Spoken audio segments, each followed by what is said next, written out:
Got on a friend of mine, goes by Jochen. He's got a page called The Josie Show. It's also a YouTube channel, mostly a YouTube channel. Honored to have this guy on. It's gonna make for a good episode.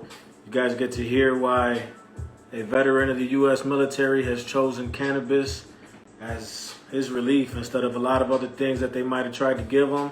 He's also got a crazy life experience that he went through. That is another reason why cannabis really helps him get through his day-to-day, and I'm excited for him to tell his story. I think it's an important story, and I think it's something that we could all learn from and just, have a good time hearing.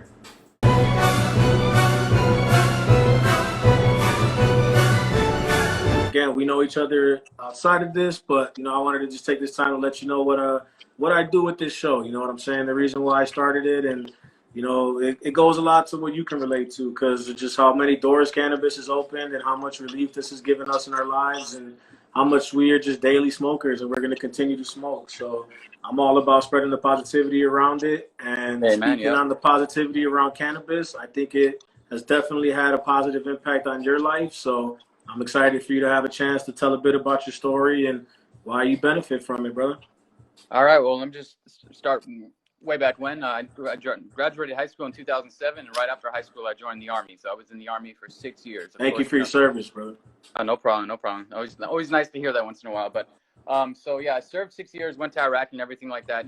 Back then everything was still going crazy. So the Army wasn't my thing. I mean, after 6 years, I got out, and then luckily I met my girlfriend in the States, and she was Bulgarian. That's the only reason I actually went to Bulgaria. And I started working there for big corporate companies like both Hewlett-Packard, Cisco, as well as Hewlett-Packard and Cisco. And then out of nowhere, I had a job offer from Booking.com in Amsterdam. And of course, my things started twisting in my head. I was like, wow, Amsterdam, this is nuts. So of course, I went there. I was really excited. Like, took a tour of the coffee shops and stuff and things like that. And then when I moved to Amsterdam and got the job, everything was working well. It was still a corporate job though. And then, if you don't know, Amsterdam is like the bike capital of the world. Like, everyone cycles everywhere. Like, there's really nobody driving cars there, because it's just easier to go from point A to point B. Pretty dope. So what now? So that's pretty dope. Oh yeah. I mean, it keeps you fit. It really does. I mean, and plus it's great exercise. I mean, I guess it keeps you fit. Anyway, so one day after work, I was cycling home, and in Amsterdam, there's trams and stuff on the street, just like in most countries in Europe. So it's kind of like San Francisco, I guess, even though I've never been there, but I can imagine they have tram tracks in the street too. So my bike, I was coming home, my front tire got stuck in some tram tracks, and I flew forward, landed right here on my head, and had 6 brain hemorrhages. Like, it completely, it fucked me over. 6 brain hemorrhages? Yeah. And basically I wasn't able to work anymore because of that, because of those injuries, the light sensitivity, sound sensitivity. And of course, when I started smoking cannabis, and I didn't really do it daily, it was kind of just like a once a week type of thing. And eventually I started getting more intertwined in the cannabis industry and started meeting more people. Went to Buffalo, New York, and that's where where I met you, where I met Uncle Stoner, where I met Master Bong. Yep, Uncle Stoner, Master Bong, two-piece. Lady West, shout out to some legends. That's what I'm saying. We were up there just hanging out, and I was the first time ever seeing these people in real life, and I was like, this is all so surreal, right? So I remember Uncle Stoner, then while we were there, I told him what I do, because besides actually building my own channel while I was I forgot to mention that, but when I was dealing with depression in Amsterdam, I decided to post my entire accident story, how I just told you, vividly online. So I actually took my brain scan and put it on the video. I put it on the YouTube channel and stuff like that, and everyone started coming back and being like, man, this is some serious shit. I'm very inspired by you, because you put your story out there. So that just kept going and going, and then eventually I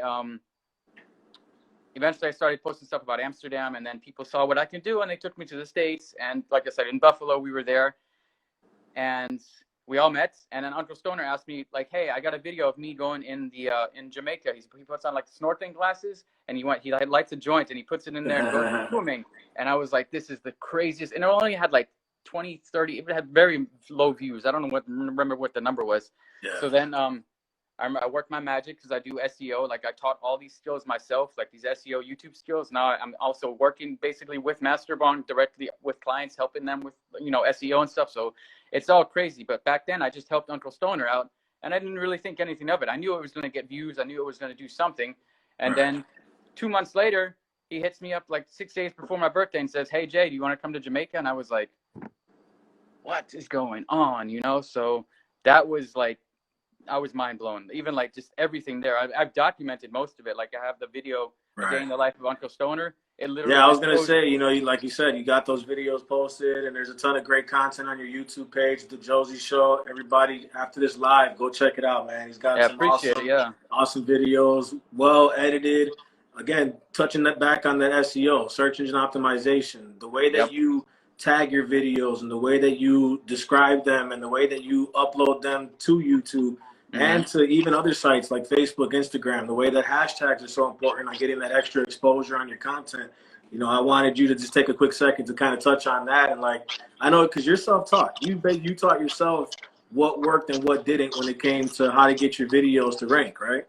Correct. I mean, one day I was just sitting there in Amsterdam. I think I made like a video about like the red light district, and like I just went on to like Google, and I saw my video like on #1, and I was like, wait, what is going on? Like, and then I looked at what I was doing, and I just started. Now I just pay attention to more and more and more, and now it's almost like it's like a game to me. Like I used to play video games. This is like video games. Give me a list of videos to SEO. I'll sit here all day and just like listening to this reggae music, techno music, and doing my SEO thing. Yeah, it's wild.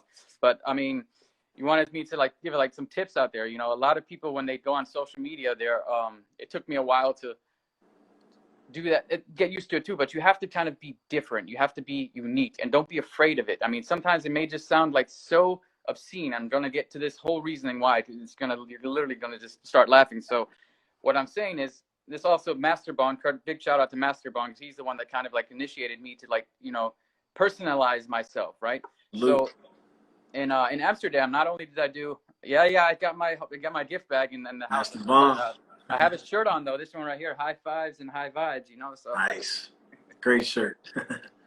But what was I talking about? Damn, I lost my train of thought. Oh man. That's that high shit. That's the That's that. But you're talking about how you working with Master Bond, because that's how you segued a little bit into it. Oh yeah, like I mean, he was telling you to find your own personality and stuff. Yeah, oh yeah, that's right. And I started in Amsterdam. I used to like, not only did I do videos, but people one day said you should do live streams. And of course, I'm like, I used to be like shy on camera. Even in high school, I was not the guy that you would like hang out with at party. But that all happened afterwards. So then, I started doing live streams, and then I used to cycle through Amsterdam in the red light district, and people don't tend to get out the way there. So I started making it like a daily show. I would get on my bike, and I would just start making noises, and eventually I started saying meow meow, right? Meow, meow. And people just started busting out laughing. I had like donations come in, and like people donated enough money for a GoPro. So like I was like, what is going on? Like this is like, I'm a big person of like firm believer of law of attraction, and everything happens for a reason. So like even that whole thing, I was like, this is just too insane. I'm still mind blown by the story of how Uncle Stoner remembers hearing you meow when you rode past him before you guys even met. Yes, that's true. I remember the first time, when he met me there, and I think I was telling somebody exactly what I just told everyone here, and I think Deb, she looked it up. Bobby was like, didn't we hear that when we were in Amsterdam? And I literally turned around and I was like, yep, I'm the only person that does. I mean, my bike had green lights and everything, you know, it's that's hilarious, man. So now I'm so glad she remembered hearing you say that. Pieced it together later. Yeah, it's crazy. I've actually broken it down on Instagram a few times too. And also like now in my videos, I'm just like, meow, meow. People are like, some people don't get it. But the funny thing is about all of this, I'm actually going to start trying to register my own business in the US here soon. And it's going to be called, it's the first time this is actually being told publicly anywhere. It's going to be called Meow Meow SEO. You know why? Because it's such a goofy name that when somebody's like, wait, what the hell does that even mean? And then I tell them everything I just told you with the live streams, with the meow meow, and everyone knowing that shit. Man, we had a zombie in Las Vegas. I seen that in one of the last videos. No, and I mean that goes down to like what you were saying too about like honing in on your identity, because that is your identity. That's a part of you. That's something that you genuinely created, and it's got a story. It's got a cool story behind it. That's a very interesting story. So you know that's definitely something that is going to help create that brand image for sure. Yeah, so that's one thing. Like I said, focus on that, and then the other thing, especially with YouTube, a lot of people I've noticed they get into YouTube and they just always focus on subscriber numbers, right? They're always like, oh, I want to get 500,000 subscribers. I have 1,500 subscribers. I'm not anybody like, you know, flying around with a Lamborghini, you know, with jets and shit like that, but I enjoy everything. And these people have like, I have this one person now on the stream, Natasha. She's from Trinidad. She watches my videos. She's like, she sends me poems all the time. I have viewers in India. I have viewers all over, and it's just, it sounds like now I have like, you know, merch that I created, and I'm thinking, I'm like, a beanie with my logo on it, and people are buying it. What is going on? You know, it's so, even if you have a small community like that, and you actually like are genuine, you're not fake. Like there's so many people that go on the platform, they just want to do something fake, or they want to do something to boost their views and boost their. Don't ever do that, by the way. Don't ever go boosting subscribers or buying subscribers, especially no, hell no. They will never. Actually, the reason why I learned all of this after my accident was in Bulgaria. Me and my girlfriend, we vlogged all the time. But then I did that, you know, let me buy some subscribers and some views, and eventually YouTube, boom, took away my monetization. So it was like a big punch in the face for me, and that's what made me learn everything I know about YouTube. You know, I'm not saying I'm an expert. I don't have like a certificate on the wall, but I mean, I have proof of work. I went to Jamaica with Uncle Stoner. I mean, it's the list goes on, you know. And then plus, like I said, all the people me and Masterbong worked with together, that's pretty wild too, you know. Plus, actually, the last video on Masterbong's channel is actually edited by me.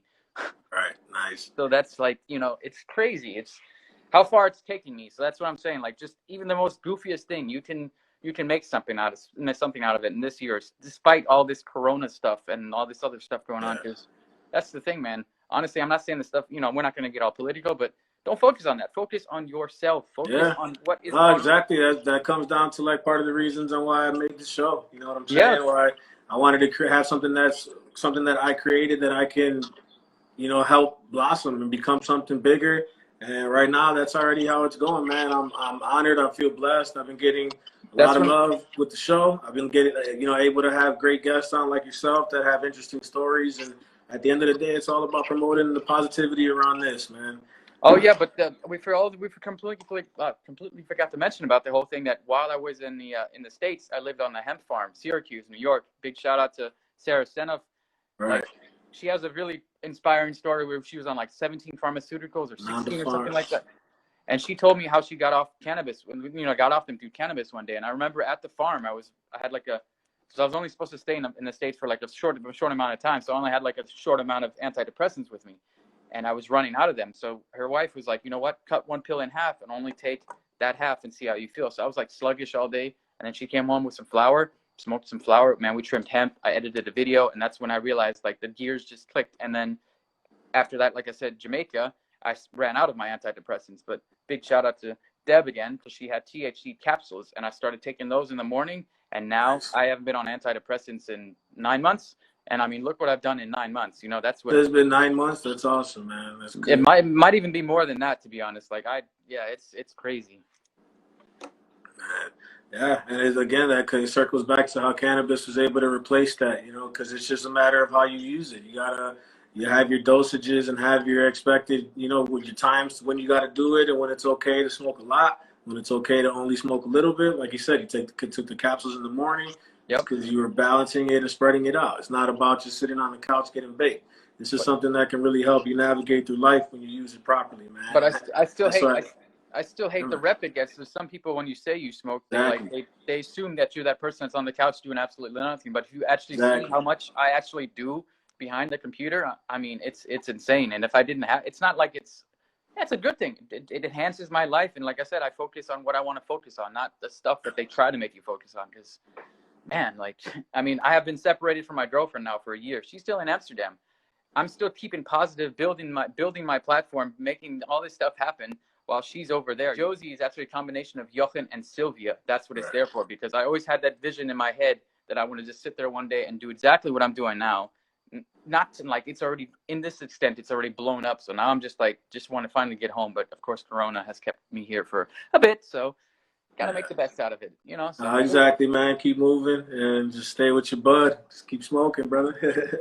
Keep smoking and keep just thinking positive, man, and believe in something. Don't ever stop believing in it. That's the only thing. If people don't believe in it, people think all this stuff is fake and stuff like that. You know, I'm like, nah, it's not fake, man. It's That's it, brother. Well, yeah, man, I appreciate that. I would definitely like to end on that positive message because, You hit it in a nutshell. Keep on moving. Stay positive. Yep. Appreciate you sharing your story on how cannabis really helps you avoid a lot of other bullshit that you might have been on. You've been through some serious life experiences, man. You said you had 6 brain hemorrhages from the Yeah, break. and the thing is with that, which I didn't realize recently, is that it actually like changed my personality. Like even to like I was almost like a Dr. Jekyll, Mr. Hyde. Like I was an asshole, like for real. I was just a complete asshole. And then it took me a while to realize how that actually like also got fixed through the antidepressants, eventually through the cannabis. And like it's now I'm just like boom, I'm all about just making people happy and just even if I go on like sometimes I go on Omegle and just motivate people. And I tell them exactly this story, and they're like, "Holy shit!" Like I'm like, yeah, just go out there, man. Just the weirdest thing, whatever, man. Like, I mean, even what you're doing now, man. This is not like I was watching Master Bong's video of this and stuff like that. It's crazy, man. It's just bringing everyone together on a platform where it's amazing, dude. Like honestly, Yeah, man, it's honestly very fun for me, brother. I love being able to just smoke at the crib and have these conversations because they feel like personal conversations, brother. Especially when going live on IG, it feels like you don't feel like you're alone at the crib, man. And with everything that's been going on, it's too much of that house lock bullshit. So, this is my way to still it's your communicate escape, so to say. It's your escape. man. It's my way to stay connected with the community. I've met a lot of amazing people thanks to cannabis, and I don't want to lose those connections and lose those ties. A couple of them are in the live, man, and like you're one of them. There's been so many cool ass experiences, bro. I got to meet my favorite rapper, John Connor, because of cannabis. Wow, man, there's so many cool things that have happened that I talked about in previous episodes. And again, man, I'm gonna just continue to push this. I want everybody to smoke and be cool when they're smoking. Don't worry about motherfuckers judging you, especially if you're in a place that's got recreational. That's a whole nother level. Now you really don't got to worry about it. But even if you're not somewhere that's recreational, you should still fucking not feel like a jackass when you're smoking, bro. If you got your reasons and if you know how to smoke, it's gonna benefit you in a good way. So keep it moving, man.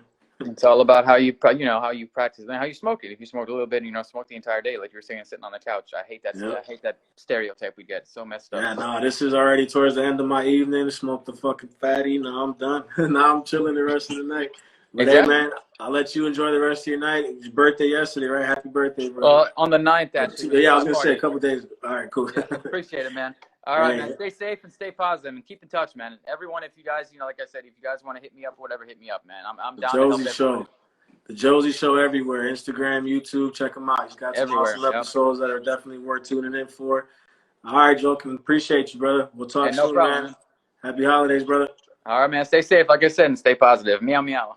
Take care.